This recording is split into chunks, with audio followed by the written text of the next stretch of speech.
Welcome to Social Ella Ministries, where we are committed to glorifying God and exposing the devil.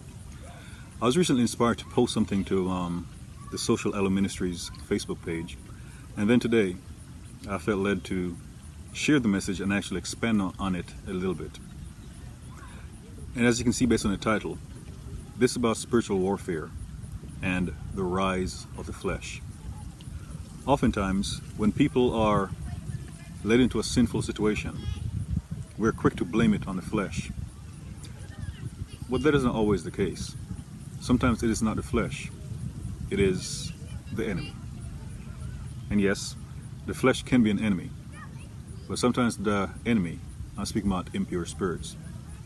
For example, the Bible tells us that there are three types of lust, or three sources of sin. Lust of the flesh, lust of the eyes, and the pride of life. In Genesis 3, there's no indication that Eve, who knew that she should not eat from the tree of the knowledge of good and evil, that she had any desire to eat from the tree.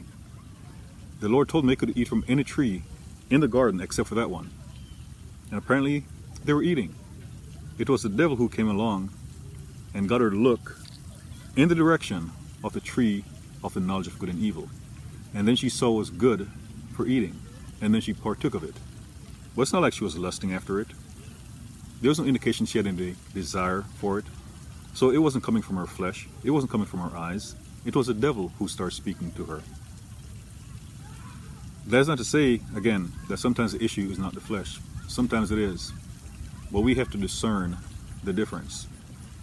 And when an issue is coming from the flesh, what's the solution that we usually give?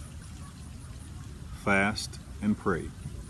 Well, Jesus, he was fasting and praying for 40 days, in fact. Because a lot of times people fast and pray, they may do it for a day, 2 days, 3 days, some a little bit longer. But Jesus had been fasting for 40 days and 40 nights.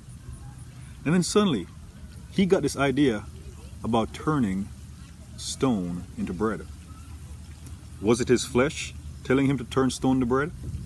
I mean, it would seem logical. He was hungry. He was God in the flesh. He could have turned the stone into bread, but it wasn't his flesh. Now the enemy came to him because the Bible clearly let us know it was the devil. And the devil tried appealing to him 3 times based on lust of the flesh, lust of the eyes, and pride of life. So it was the devil speaking to Jesus, not his flesh. Because one thing is, Jesus had his flesh under subjection. In fact, in John 4, with the Samaritan woman at the well, Jesus' disciples came and he told them that he had meat that they knew nothing about. In fact, when the devil was trying to tempt him, he said, "A man should not live by bread alone, but by every word that proceed out of the mouth of God." So he had sustenance. So in a moment of weakness, or perceived weakness, the devil came and spoke to the Lord about turning stone to bread. So I say this sort of prayerfully. We will not be so quick to think that just because something is coming up, that's because of the flesh. And the enemy usually tempts us, or tries to tempt us, with something that we do not have. For example, if you're married, how often is the enemy going to come up to you and say, "Oh my gosh, your husband or your wife is so beautiful," and give you compliments about the person? What the enemy will do is trying to get you to look at other people, to even try to convince you that you've married the wrong person. That's what the enemy does.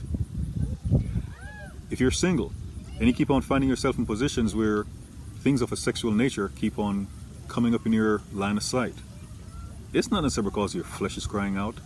It's because the enemy is trying to tempt you with what you do not have, what you may have a desire for.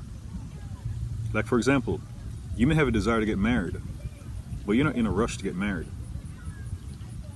But the enemy will try to tempt you with things relating to relationships, try to get you into the wrong relationship with the wrong person, even the right person at the wrong time. So again, please be very discerning, and do not be so quick to judge by thinking because someone is wrestling with something, and thank you, Lord, just because someone is wrestling with something, that it means that they're wrestling with the flesh.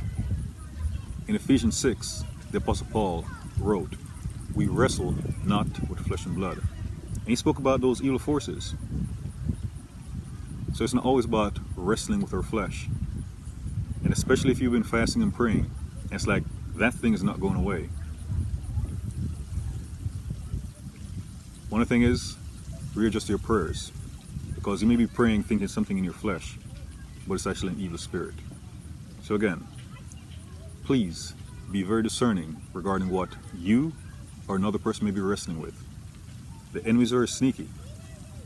If on the surface, if the Bible did not mention that it was a devil speaking to Jesus, it would seem logical based on the first attempted temptation that Jesus wanted to turn stone into bread because he was hungry.